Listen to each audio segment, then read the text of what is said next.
lebih santai aja gitu Kak daripada ada kata-kata ujian nasional. Oh, lebih Jadi santai. ya, tapi ya dengan kejar nilai sebisa mungkin tuh Kita akan naik-naik terus. ngobrol santai dengan adik kita nanti Sakira.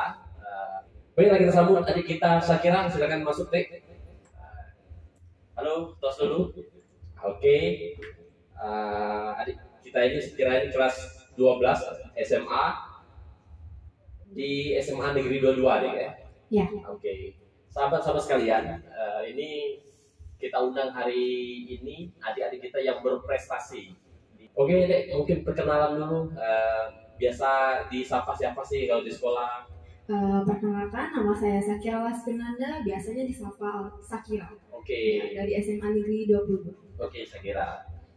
Di sekolahnya IPA atau IPS? IPS. Oh, IPS. Ya, di IPS itu lebih ke sejarah ataupun sosiologi. Oh, mantap, lebih senang memahami sejarah-sejarah. Ya. Oke, Sakira.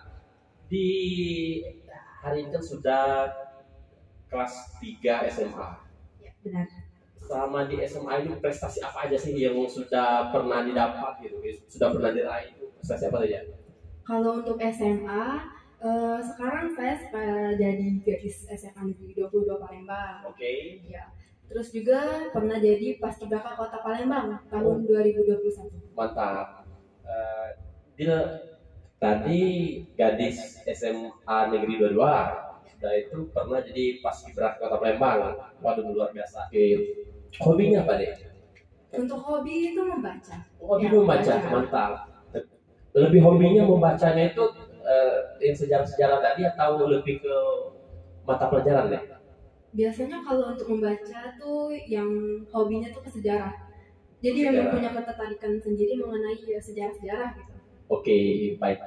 Bagaimana mengatur waktunya deh untuk kita tetap jaga hobi ini tadi ya, keberlanjutannya ini tadi. Apa misalnya ada target-target tertentu, misal dalam satu hari itu 10 halaman atau dalam satu minggu itu 50 halaman atau satu minggu satu buku, satu di Sakira sendiri bagaimana itu mengatur waktunya?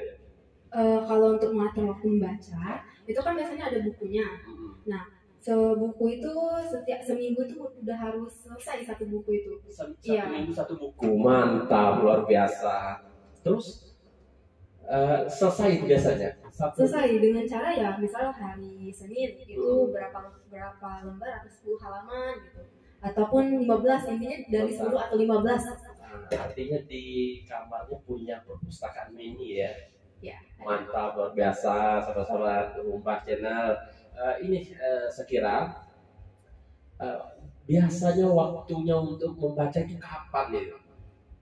Jadwalnya itu atau sebelum tidur, atau pas pulang sekolah, atau sudah maghrib, atau kapan itu waktunya biasanya membaca? Biasanya pulang sekolah. Ya, jadi misal waktu di sekolah itu kan ya sekolah dulu. Setelah pulang itu kayak pengennya nonton, pengennya baca-baca yang tentang sejarah, jadi langsung baca. Mantap. Berapa menit biasanya menyiapkan waktunya untuk baca itu dalam berapa menit biasanya? Waktu membaca. Ya. Waktu membaca mungkin kurang lebih 2 jam, paling Jam, ya? paling lama 2 jam. Waduh, luar biasa, mantap sekali ya kita ini. Sangat langka sekali. Bagi sahabat-sahabat sekalian yang masih siswa bisa mencontoh melihat apa sekiranya di kita ini. Insya Allah khazanah pemikirannya luar biasa ini ke depan kalau ini diteruskan berkelanjutan untuk literasinya gitu. Saya kira selain hobinya membaca, ada hobi yang lain ya? Aktivitas sehari-hari? Mungkin di olahraga misalnya. Bela diri. Bela diri, ikut karate, rutin. Kalau untuk sekarang lagi stop karena memang lagi fokus dengan sekolah yang berhubung lagi kelas 12. Oke. Tapi kan sekarang untuk kelas 12 kan sudah tidak ada lagi ujian nasional deh.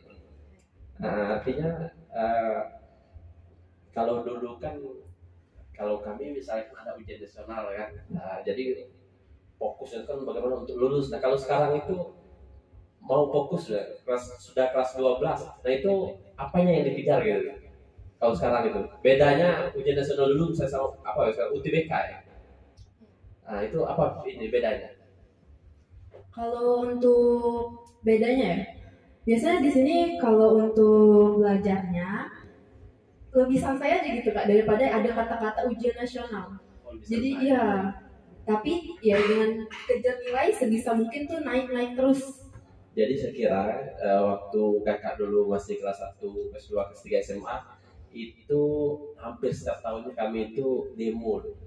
Jadi kami demo dulu itu masih SMA untuk hapuskan ujian nasional. Alhamdulillah pas tahun 2013 itu terakhir gagal, akhir 2014 itu sudah tidak ada lagi gitu ujian nasional. Waktu itu kami konsolidasi nasional ke Jakarta lain-lain, ngumpul se-Indonesia nolak ujian nasional itu. Ya. Waktu itu Kemendikbudnya Pak Emnu gitu. Oke, adik kita sekira kita bulan depan tanggal 28 November itu kan peringatan Hari Sumpah Pemuda ya. Hari Sumpah Pemuda yang ke-94 tahun, di mana Hari Sumpah Pemuda ini cikal bakal ya. Yang mana anak-anak muda dulu yang tergabung dalam perhimpunan Indonesia. Salah satunya ada Bung Hatta, Sultan Syahrir, itu waktu masih di Belanda untuk perhimpunan Indonesia. Akhirnya mencetuslah Sumpah Pemuda. Nah dari Sumpah Pemuda inilah semangat nasionalisme, semangat berbahasa Indonesia, semangat untuk memerdekakan Indonesia dari kolonialisme Belanda itu berkobar. Nah di era milenial sekarang, adik selaku generasi milenial sekarang, apa sih tanggapannya terkait Sumpah Pemuda itu, atau pandangannya sejauh ini gimana di generasi kalian terkait Sumpah Pemuda itu?